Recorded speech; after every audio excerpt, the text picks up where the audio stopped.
este maravilloso escenario natural que es la Ría de la Rabia, en comillas, tenemos hoy con nosotros, en esta noche, que como ustedes verán es una falsa noche, lo que en cine casi dirían noche americana, tenemos, como digo, a Carlos Dávila, periodista, escritor, una persona que ha tocado todos los géneros del periodismo y que en todos ha triunfado a lo largo de estos últimos años, porque tiene una trayectoria impecable, pero al mismo tiempo extensa y densa. Simplemente para enmarcarle, podemos decir que es Premio Nacional de Periodismo Científico, Premio Albareda, Premio Antena de Oro de Radio y Televisión, Premio de la Asociación Española de Espectadores de Radio y Televisión, Micrófono de Oro, Premio de Voces contra el Terrorismo y un largo etcétera. Tiene una larga lista de libros publicados, desde Hacia un liberalismo radical hasta Los temerarios, Periodismo, Manual de Supervivencia o Los diálogos al límite, entrevista con 10 españoles y otros muchos que sería muy largo de relatar.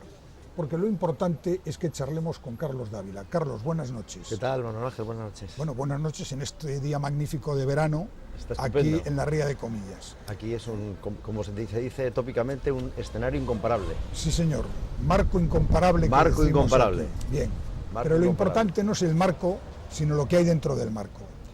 El periodismo ha pasado de ser una profesión muy bien valorada a estar ahora casi entre las peores cuando el CIS hace encuestas. ¿Cuál es tu análisis de ese proceso en el que los periodistas hemos pasado de ser casi personajes reverenciados a ser denostados y maldecidos? Pues por una razón fundamental, porque el periodismo siempre ha sido un oficio y nos hemos querido convertir en protagonistas de la realidad, protagonistas de la política, protagonistas del deporte, protagonistas que dan más opinión que información. Eso ha convertido a los periodistas no en sujetos, sino en autores de la propia información, lo cual ha subvertido absolutamente lo que es nuestra capacidad de origen, que es contar las cosas, contarlas bien y contarlas adecuadamente. Por otra parte, el intrusismo, y no hablo de intrusismo académico porque yo no creo en el periodismo como una dedicación universitaria, el intrusismo es absolutamente nocivo. Se han metido en el periodismo pues gentes del guión, gentes que vienen del mundo de la farándula y que han pervertido de una forma brutal lo que es la esencia de contar las cosas, contarlas adecuadamente, contarlas honradamente y desde luego contarlas con verdad. Usted, además de periodista, es médico, doctor en medicina, y por tanto ha tenido una etapa en la que ha trabajado mucho el periodismo científico, este periodismo de divulgación. Pero ahora mismo hay también mucha crítica contra los excesos de este tipo de periodismo pseudocientífico y tiene publicado un libro sobre este tema. ¿Cuál es su opinión de cómo se está divulgando ahora la ciencia en los medios de comunicación? La ciencia es muy difícil de divulgar, y sobre todo en los medios de comunicación diarios, porque la gente nos exige resultados del siguiente día. Es decir, yo me acuerdo cuando yo dirigía la sección científica y cultural del diario ABC, me acuerdo que venía una noticia sobre el último gen que se descubría, el último tratamiento sobre cualquier tipo de cáncer, sobre un sarcoma, y entonces la gente, los propios directores nos pedían, hay que darle a esto prestancia porque la gente está esperando que les demos una alegría en este campo. Entonces eso nos lleva a la exageración, nos lleva al poco rigor. En medicina, en ciencia y sobre todo en periodismo, en el periodismo científico, no se puede jugar con el espíritu de la gente, no se puede jugar con la ilusión de la gente y sobre todo no se puede jugar con la salud. Ahora es una época en la que estamos pasando de lo que es el concepto de sanidad al concepto de salud, entre otras cosas porque la medicina ya no se puede pagar. En nuestra época la medicina es imposible de pagar ni siquiera con nuestros impuestos, ni siquiera con la seguridad social. Hay que hacer una medicina predictiva, es de predicción, para que la gente tenga una salud fuerte, no se convierta en paciente, que es cuando se convierte ya en un enfermo. todo eso incide en lo que es ahora, a mi juicio, un periodismo responsable, un periodismo que hay que hacerlo con muchísima tranquilidad y teniendo en cuenta que no puede ofrecer resultados diarios. Por tanto, yo animo a que esto sí sea una especialización dentro del periodismo, la hay dentro del periodismo, con buenos profesores y sabiendo que se maneja el bien más preciado del hombre, que es la salud.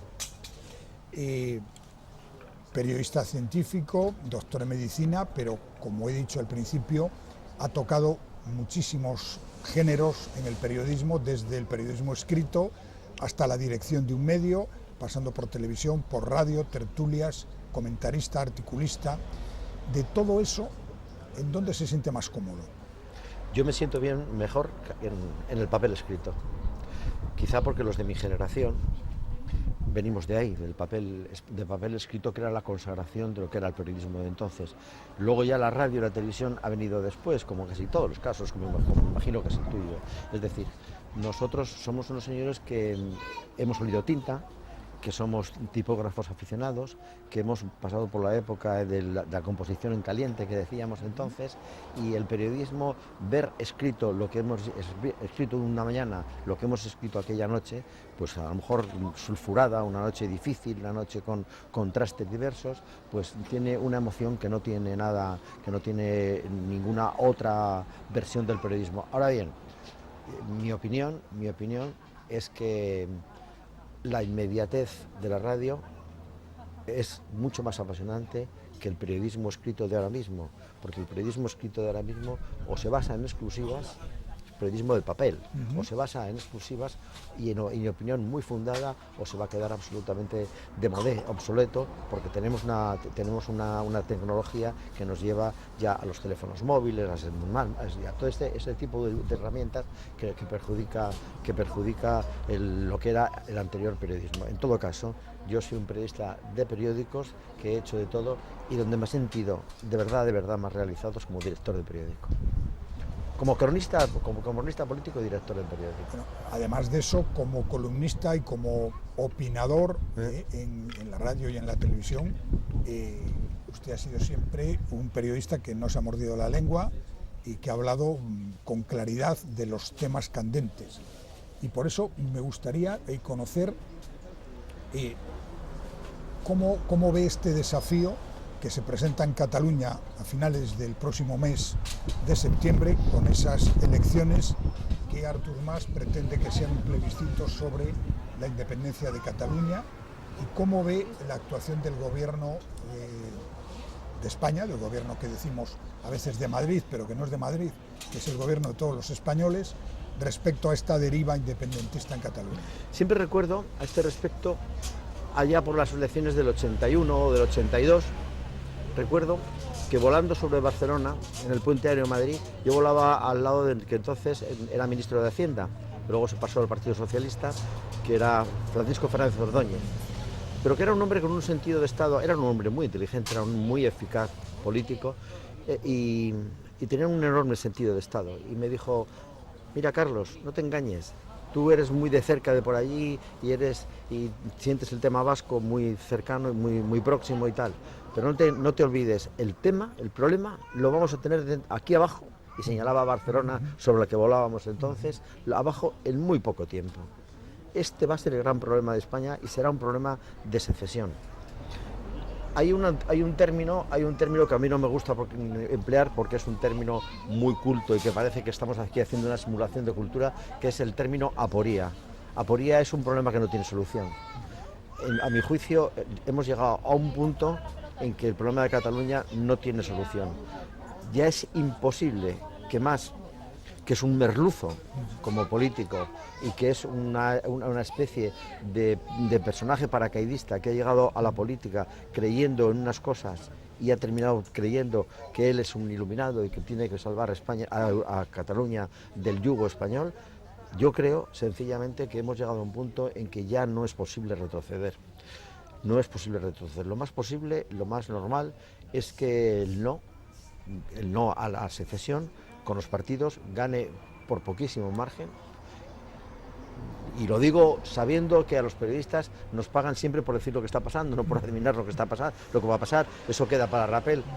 pero la fractura de la sociedad quedará ahí para siempre, quedará ahí para siempre. Se han inventado una historia, se han inventado no una cultura, porque esa sí que la tienen, se han inventado una lengua que no es única, se han inventado unos usos, se han inventado además la identificación de toda una inmigración a base de miedo, de temor, de amenazas, de avalanchas de resistencia, de falta de resistencia. Se han inventado toda una cultura, una identificación, una identidad de terreno y no de hombre, con lo cual se ha hecho un auténtico magma que allí es imposible ya de solucionar. Por tanto, ¿qué queda por decirle al gobierno de la nación? Que aplique la ley. Y mientras no se aplique la ley, España estará subvertida. Estamos en un proceso de insumisión absolutamente nítido. Y con los procesos de insumisión hay que actuar como se ha actuado siempre en todos los países y en todos los estados democráticos, con la ley en la mano y, si hace falta, con el uso de los instrumentos que te da la ley. Y la claridad me lleva a decir que si hay que suspender la autonomía, habrá que suspenderla, con todas las de la ley. Y, en su opinión, la actuación del gobierno de Rajoy en este tema. Yo ahí he variado.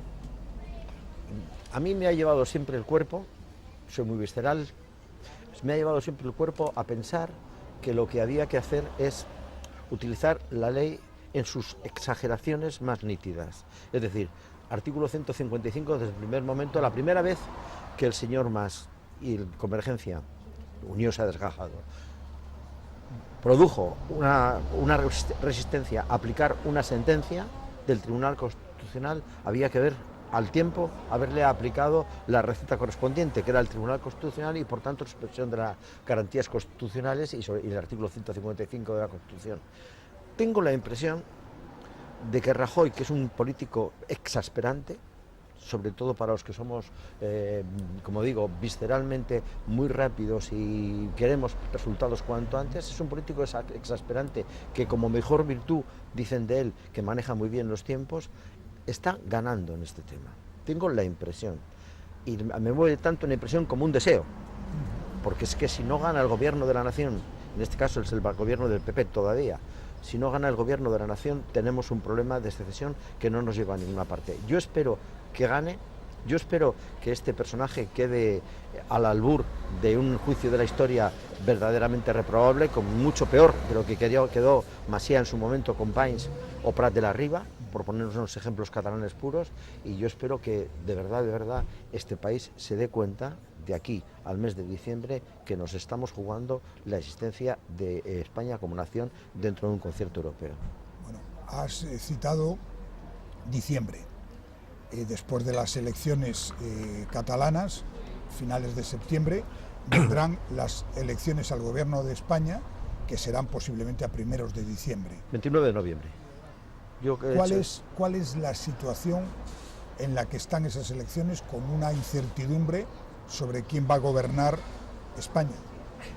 Yo te voy a decir algo que los periodistas suelen decir muy poco, que es lo que solemos decir poco, que es lo que yo querría que pasara.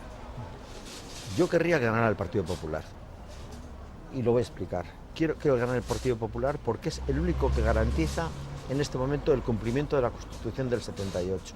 El Partido Socialista está siempre con devaneos, con ingeniosidades, algunas verdaderamente reprobables, y desde luego con un mínimo interés o nulo interés de hacer algo que se podría hacer y que debería resultar un anticipo de una España potente en momentos de crisis, que es un gobierno de coalición con el Partido Popular. Eso no está en este escenario. Por tanto, yo quiero que gane el Partido Popular. Quiero que los partidos estos que han venido de aluvión y que no presentan alternativas, sino que van sencillamente en contra de algo, no hablo ya de Podemos, que sencillamente es un partido comunista, es un partido ultracomunista que evita decir y que evita reconocer, porque ni siquiera mucha gente se atreve a pensarlo, que este partido es un partido estalinista, que olvida que el principal asesino del siglo XX español, del siglo XX europeo, se llamaba Joseph Stalin, que se cargó a 8 millones de personas. Pues este partido vaya cada vez más para abajo. Yo creo que Ciudadanos tiene que centrarse en sus recetas, en sus fórmulas. Yo creo que va a dar bandazos de un lado para otro.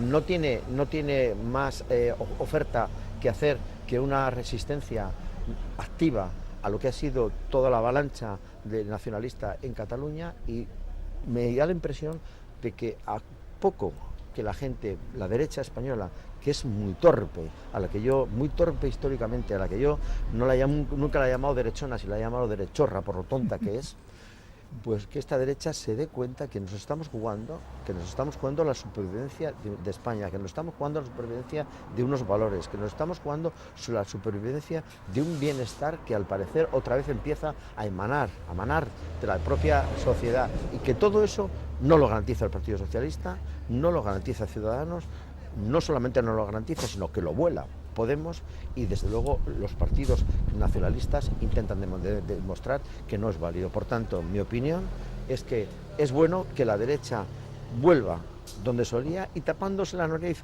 oyendo entre náuseas a las urnas, voten a quien en este momento está garantizándolo. Esto puede ser una apología del voto del Partido Popular, me trae exactamente por una higa, pero yo lo pienso así. Acabas de citar la Constitución y la defensa de la Constitución del 78, pero cada vez hay más movimiento en torno a retocar, reformar, hacer una nueva Constitución. ¿Cómo está ese asunto? Vamos a ver, yo creo que la Constitución hay que reformarla en 3 o 4 cosas que son evidentes, como por ejemplo el artículo que impide que una mujer sea reina de España. Eso es que además vamos a tener una reina de España, como no sea que doña Leticia se nos quede embarazada de un día para otro, que no parece ya que la biología le vaya ayudando a eso, ¿no? Pues tenemos que reformarlo, tenemos que reformar todo lo que es la incorporación de España a una supranacionalidad que es la europea, y tendremos que hacer 2 cosas básicamente. Una, volver a quitar competencias territoriales a comunidades, incluida la cántabra, lo digo con toda claridad, que no han podido administrar unos recursos como la educación y la sanidad, que nunca se debieron de ceder, eso por una parte, y en segundo lugar, y muy claramente hacer una lista de competencias que sean estrictamente del Estado. Es decir, hay que volver a centralizar el Estado, no al estilo jacobino ni al estilo francés tópico, sino a que el Estado tenga fuerza como para imponerse a los disgregadores. Esa es la reforma de la Constitución a la que yo aspiro. Y que puede ser que produzca sarpullidos en mucha gente, incluido, me imagino, que el presidente de Cantabria, que ha pasado de las bufonadas a la presidencia de esta región. De eso quería hablar también, de Cantabria. Como usted sabe, aquí hay ahora ya un gobierno otra vez de coalición PRC-PSOE. El PSOE perdió todavía más votos y más escaños respecto a su situación anterior, pero el PRC ha salido reforzado de las elecciones. ¿Cómo ve esta comunidad? De entrada, como una anomalía. Es una anomalía que un señor que no ha ganado nunca unas elecciones haya gobernado. Eso es, yo modestamente he viajado, todos hemos viajado, he estado en Alemania mucho tiempo de corresponsal, etcétera, etcétera, y quiero decir que a mí me parece verdaderamente alucinante e increíble que este señor que no ha ganado nunca unas elecciones sea en estos momentos presidente de Cantabria. Segundo, gobierna por ingeniosidades, gobierna por sátiras, gobierna de una forma que no se corresponde con el concepto que yo tengo de los cántabros. Yo llevo aquí viviendo, veraneando y viniendo cada vez que puedo, como bien sabéis, 32 años. Y a mí esta tierra, lo que me sorprende es que es una tierra que es una universitaria, que tiene una tierra con unos ancestros culturales absolutamente indiscutibles, se deje de llevar por las ventosidades intelectuales de un personaje de tercera. No me parece en absoluto que esto sea positivo para los cántabros, y desde luego menos que le lleve al Partido Socialista, que es un partido prácticamente en disolución en Cantabria, otra vez al poder. Creo que es una anomalía regional que, como todas las anomalías democráticas, hay que tolerar, pero no hay por qué bendecir. Volvamos al periodismo y a la información. Bueno, usted ha trabajado en Televisión Española, conoce bien Televisión Española. ¿Cuál es su diagnóstico sobre la televisión española de hoy? Tanto en la cadena 1 como en la 2, lo que están haciendo, ¿cuál es su diagnóstico? Vamos a ver, yo creo que en primer lugar, los que dicen que el modelo de la televisión española debe ser la BBC, no han visto nunca la BBC. De entrada no han visto nunca la BBC. Y no saben que la BBC pues tiene las mismas ataduras y tiene los mismos problemas y las mismas presiones que lo que puede tener Televisión Española. Eso en primer lugar. En segundo lugar, yo creo que el Partido Socialista se cargó la televisión española, la posibilidad de competencia, cuando hizo la reforma de su financiación, depositando en las telecos y tal, la responsabilidad también de financiarlas. Por tanto, Televisión Española con los actuales medios no puede competir con el duopolio televisivo de Antena 3 y Telecinco, con sus ramas, con todos muchos canales. Por tanto, o hacen esa reforma o este canal habrá que cerrarlo. Y yo, que vengo de una extracción liberal pura, quiero decir que cuando un país, una nación, se encuentra en crisis como es esta, tiene que tener instrumentos de defensa. Y más instrumento de defensa de la nación pura es una televisión pública bien llevada para organizar, articular lo que es la defensa del Estado, que el propio ejército. Por tanto, esa televisión es necesaria ahora mismo.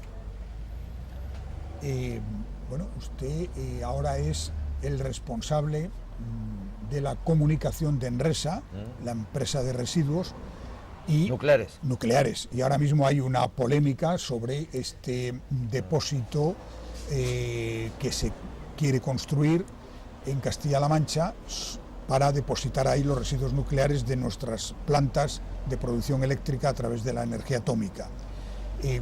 ¿Cómo está ese asunto y cómo un depósito que además fue propuesto por un gobierno socialista, ahora resulta que está siendo atacado por un gobierno socialista, en este caso el regional? Te hago una confesión que es una confesión personal. Este no es el trabajo de mi vida. Yo tengo aspiraciones de volver a la primera línea de fuego, pues porque como los soldados que no son de fortuna, sino soldados de vocación, yo necesito la guerra para estar caliente. Eso en primer lugar. Y en segundo lugar, sin embargo, yo me he identificado personalmente con esto porque creo en la energía nuclear. Y la energía nuclear produce problemas, que son los residuos.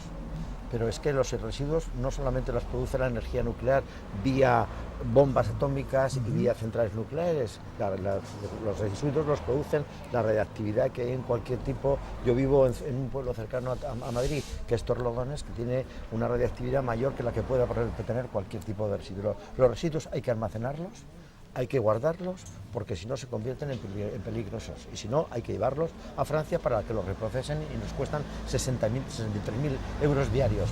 El almacén temporal centralizado es una idea del Estado, es un proyecto de Estado en el que estuvieron fundamentalmente el Partido Socialista y el Partido Popular, y que ahora que parece que se quiere volar por intereses políticos inmediatos. Es imprescindible que quede donde esté, es imprescindible, y que fundamentalmente allí albergue estos residuos de alta intensidad, que si no nos tendríamos que llevarlos a la cocina de nuestras casas.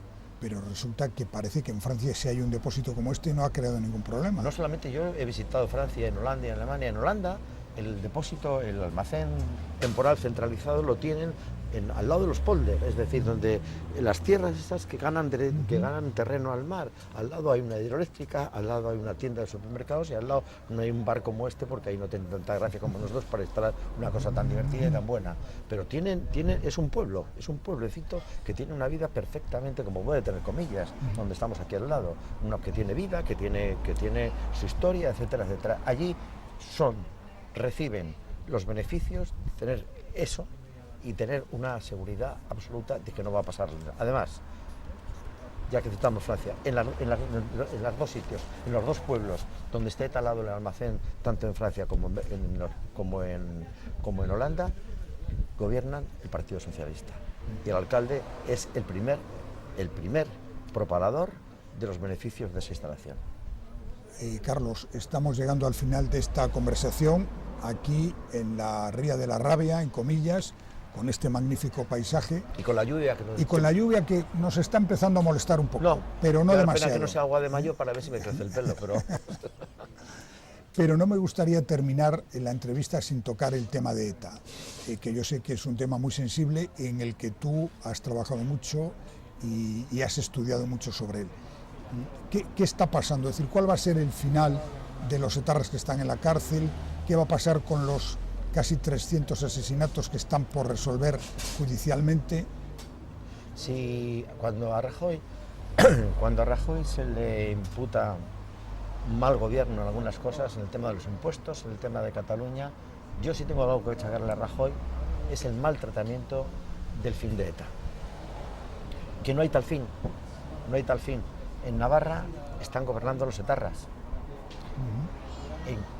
El 60% de los pueblos de Guipúzcoa están gobernando los etarras. Están manejando la vida y hacienda de la gente de allí. Es decir,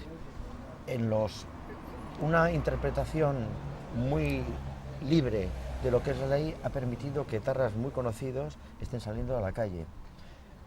Nosotros no tenemos por qué darles ningún beneficio a unos asesinos que durante 50 años han tenido subvirtiendo lo que es la moral y la conciencia nacional, lo que han matado a 1000 personas, que han dejado huérfanos a no se sabe cuántos, que hay 3000 víctimas del terrorismo todavía sin atender.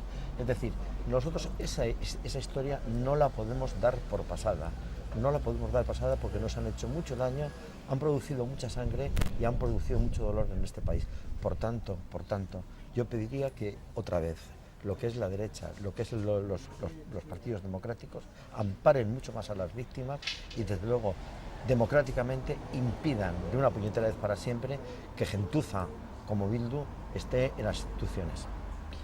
Pues Carlos Dávila, periodista polifacético, muchas gracias por esta conversación aquí en la Ría de la Rabia y en este magnífico restaurante que lleva el mismo nombre y que es muy aconsejable para disfrutar de las vistas y del plato. Muy bien. Buenas noches y gracias.